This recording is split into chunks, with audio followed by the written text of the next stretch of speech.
Hello students, मेरी next video है divergence theorem of Gauss. तो इसमें आपको गिवन है एक वॉल्यूम है, वॉल्यूम इंटीग्रल है, उसको आपको कन्वर्ट करना है सरफेस इंटीग्रल में। अब देखिए यहाँ पे ये जो आपको ट्रिपल इंटीग्रल दे रखा है, इसका मीन्स है वॉल्यूम इंटीग्रल, और इसको कन्वर्ट करना है सरफेस इंटीग्रल में। ठीक है ना। तो let V be the volume bounded by the close piecewise smooth surface S, and F जो है वो फंक्शन है एक्स वाई जेड का, is a vector function. F क्या है यहाँ पर? वेक्टर फंक्शन, जो कि कंटिन्यूस है, और इसका जो वॉल्यूम का डेरिवेटिव है इट मीन्स डीवी, वो भी कंटिन्यूस है। तो जो थ्योरम्स का स्टेटमेंट होगा वो क्या होगा? Vector integral divergence F and derivative V equal to surface integral component normal component of vector over S. ठीक है ना। यहाँ पर एन क्या है? एन होता है unit normal vector, and F dot N ये होता है normal component of vector F. Okay, तो अब इसका डायग्राम समझिए पहले। डायग्राम में क्या है देखिए, ये आपको डायग्राम दिया हुआ है इसका, इसकी फिगर कुछ इस टाइप की बनेगी। यहाँ पे ये एक्स एक्सिस, वाई एक्सिस और जेड एक्सिस दिया हुआ है, और आपको ये एक स्फीयर दिया हुआ है। स्फीयर को आपने दो पार्ट में डिवाइड कर दिया है। ऊपर वाला पार्ट है जो ये आपका S1 है, और ये जो बीच का है सरफेस कटा हुआ ये S3 सरफेस है। ये नीचे वाला जो पोर्शन है ये S2 पोर्शन है। ओके, तो तीन पोर्शन में इसको हमने डिवाइड कर दिया, हेमिस्फेयर, स्फेयर, और ये एक आपका सर्कल टाइप का हो गया। ठीक है। अब इसमें देखिए जो ये S1 पोर्शन है, इसमें K जो है आपका जेड एक्सिस के पैरेलल है, और हमारा एक्स एक्सिस में होता है K, वाई एक्सिस में होता है J, ये J होगा, और जेड एक्सिस में होता है K। तो ये आपका ये वाली जो लाइन है ये जेड एक्सिस के पैरेलल है, इसलिए K होगा। इसको आपने N1 लिया, और N1 और K के बीच में जो एंगल बनेगा वो बनेगा आपका गामा 1। इसी तरह से सरफेस S3 में इसको आपने पीस वाइज स्मूथ सरफेस है आपका, ये पीस वाइज है, 3 पीसेस है यहाँ पर। तो जो S3 है आपका, S3 को भी आपने यहाँ पे ये S3 होगा, गामा 3 होगा, ये आपका गामा 3 होगा, और ये होगा गामा 2। यहाँ पे ये N2 होगा, और ये N3 होगा। ठीक है। तो ये जो गामा 3 है यहाँ पे, ये आपका 90 डिग्री का एंगल है, और गामा 2 है आपका ये जो है K, ये जेड के पैरेलल है, और ये N2 है, और यहाँ पे जो गामा 2 है ये आपका ऑब्ट्यूस एंगल है। इट मीन्स ये निगेटिव होगा। ठीक है। और गामा 1 आपका जो एंगल है वो एक्यूट एंगल है, एक्यूट एंगल है तो इसलिए ये आपका पॉजिटिव होगा। ठीक है। ये 90 डिग्री का है, राइट एंगल्ड है, इसलिए गामा 3 आपका जो होगा वो आपका 0 होगा, क्योंकि cos 0 आपका 0 होता है। ठीक है। अब देखिए थ्योरम्स को आपको लैंग्वेज में भी दे सकते हैं, जैसे the surface integral of normal component of vector F over S. ये जो है आपका ये सरफेस इंटीग्रल है। सरफेस इंटीग्रल किसका? नॉर्मल कंपोनेंट का। एफ डॉट एन क्या है? नॉर्मल कंपोनेंट है। तो नॉर्मल कंपोनेंट का जो सरफेस इंटीग्रल है किसके ओवर? एस के ओवर, इज इक्वल टू, वो किसके इक्वल है? Volume integral of the divergent of F, F के डाइवर्जेंट के। ठीक है। और किसके ओवर? वी के ओवर। ठीक है। तो थ्योरम में हम सबसे पहले क्या लेट कर लेंगे? थ्योरम में एफ को हमने मान लिया F1I, F2J, F3K। तो आपका डेल एफ क्या हो जाएगा? डेल का फॉर्मूला होता है डेल अपॉन डेल एक्स आई, डेल अपॉन डेल वाई जे, डेल अपॉन डेल जे के। तो इसकी हम डॉट प्रोडक्ट कर देंगे F1I, F2J और F3K से।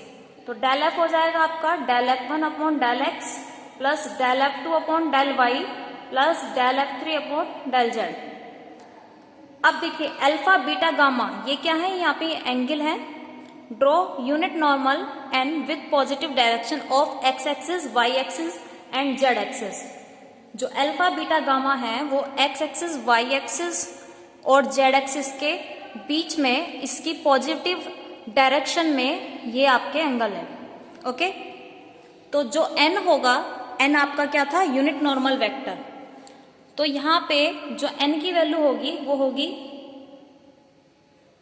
कॉस अल्फा आई प्लस कॉस बीटा जे प्लस कॉस गामा के। ठीक है, तो एफ फाइंड हो गया हमको और एन फाइंड हो गया। इससे हम निकाल लेंगे F dot N. F dot N हो जाएगा F1 cos alpha plus F2 cos beta plus F3 cos gamma.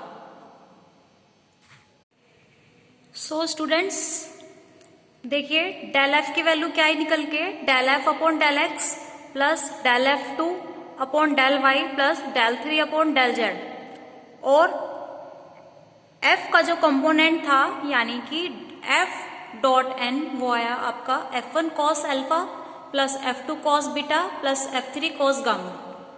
आपको प्रूफ करना है जो ये बॉक्स में गिवन है, ये आपको प्रूफ करना है vector integral of del F DV equal to surface integral of F dot N D S. ठीक है, तो आप इसको किस तरह से लिख सकते हैं, डेल एफ की वैल्यू आपने ये लिख दी यहाँ पे।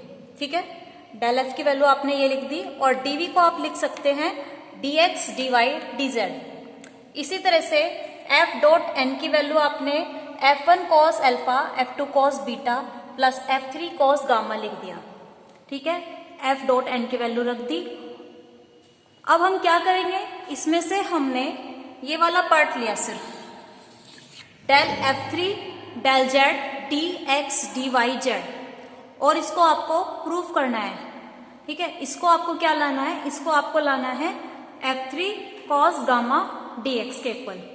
ठीक है, तो आप अभी सिर्फ ये वाली साइड लेके चलेंगे और फिर क्या लिख लेंगे, similarly this and similarly this. Okay, अब देखिए ट्रिपल इंटीग्रल को सॉल्व कैसे करेंगे।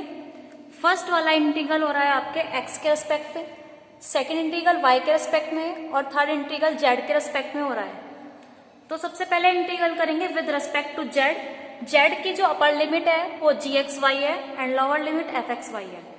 देखिए ये आपका फिगर थी, फिगर में लोअर लिमिट आपकी ये आपकी जेड एक्सिस है। जेड एक्सिस में जो हायर लिमिट है आपकी, मतलब जेड की जो हाईएस्ट वैल्यू है वो जी एक्स वाई है एंड जेड की जो लोअर लिमिट है वो एफ एक्स वाई है। इट मीन्स जेड की वैल्यू एफ एक्स वाई से लेके जी एक्स वाई तक है। तो हमने यहाँ पे इंटीग्रल की लिमिट रखी, इंटीग्रल की लिमिट हुई G X Y and F X Y. Integral किया इसका, जब F3 जेड का इंटीग्रल करेंगे तो ये आ जाएगा F3 और F3 कंपोनेंट है एक्स वाई जेड का। ठीक है, तो ब्रैकेट में आ जाएगा F3 के पास में एक्स वाई जेड। जेड की वैल्यू क्या है, G X Y and F X Y. तो जेड में वैल्यू रखेंगे only, X Y as it is रहेंगे। तो आपने लिमिट रखी, लिमिट रखने के बाद क्या हो जाएगा, ये बनेगा आपका F3 X Y G X Y and minus के F3 X Y F X Y. इस इक्वेशन को आप लेट कर लेंगे इक्वेशन नंबर फर्स्ट। ठीक है, तो ये आपका वॉल्यूम इंटीग्रल आ गया F3 del Z D X Y D Y D Z का। ओके, इसके बाद देखिए, इसके बाद मैंने आपको बताया था कि 3 पोर्शन है यहाँ पे S1 S3 and S2। 3 portion divide है by S1 S2 and S3। S1 में गामा जो गामा 1 एंगल बन रहा है वो आपका एक्यूट एंगल है। ओके, S3 में जो गामा 3 बन रहा है ये राइट एंगल है और S2 में जो आपका गामा 2 है वो ऑब्टूस एंगल है। अब देखिए इसको कैसे करेंगे, जो यहाँ पे K डॉट N1 होगा वो आपका होगा cos gamma 1 and cos gamma 1 है एक्यूट एंगल जो कि पॉजिटिव होगा। लिखेंगे K dot N1 cos gamma 1।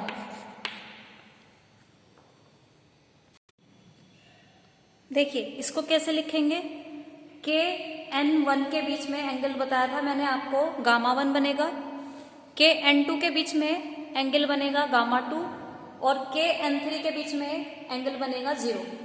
तो आप इसको कैसे लिखेंगे, के N one equal to cos gamma one, आपने दोनों तरफ प्रोडक्ट किया ds1 से, राइट। तो ये आपका पॉजिटिव में आ जाएगा, क्योंकि कौन सा एंगल है, गामा वन, एक्यूट एंगल, और एक्यूट एंगल कॉस में आपका पॉजिटिव होता है, ठीक है। तो दोनों तरफ आप प्रोडक्ट रहेंगे F3 की एंड इंटीग्रल करेंगे ओवर S, तो ये पॉजिटिव dx में आ जाएगा। इसी तरह से आपका गामा टू निगेटिव में था, तो यहाँ पे निगेटिव आ जाएगा, राइट। और के एन थ्री के बीच में एंगल बन रहा था 0 एंगल, राइट एंगल था cos 0 की वैल्यू 0, तो ये 0 हो जाएगी। अब ये इक्वेशन फर्स्ट आपकी हो चुकी थी, ये इक्वेशन सेकंड, थर्ड और फोर्थ हो जाएगी। तीनों इक्वेशन को आपने ले लिया, सेकंड, थर्ड एंड फोर्थ। अब देखिए इक्वेशन 2, इक्वेशन 3 और इक्वेशन 4 को आपने ऐड किया। ऐड करने पे ये आपका क्या आ गया, इक्वेशन जो आपने फर्स्ट मान ली थी सबसे पहले वही आ गए, ठीक है। इक्वेशन फर्स्ट के लेफ्ट साइड में क्या लिखा था, triple volume integral F3 del Z del X del Y del Z, तो ये आपका इसके इक्वल हो गया, राइट। देखिए इक्वेशन 4/5 आपकी ये आ गई, सरफेस इंटीग्रल F3 के n dx equal to volume integral del F3 del z dx dy dz।